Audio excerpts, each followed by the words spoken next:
برادر عزیز بزرگوار، چی صورت داری، یعنی چی چهره داری، چی رنگی هستی، باید در صورت و چهره خود راضی باشی. و چی خاطر؟ نقاشی تو، صورت کشی تو الله رب العالمین است. الله انمی صورتی که داری انمی را برای تو دوست داشت. و فی ای صورت ما شاء رکبک، و بهترین صورت، یعنی دوست داشته ترین صورتی که الله از تو دوست می داشت، همون صورت در تو نقش بندی کرد.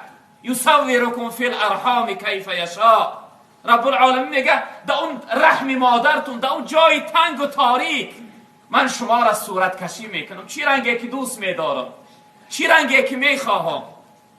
آیا برادری از این چهره خودت، از این رنگ و یعنی روی خودت آیا راضی هستی یا نیستی؟ باید راضی باشی، باید راضی باشی، اما مغرور نشی، فریب نخوری.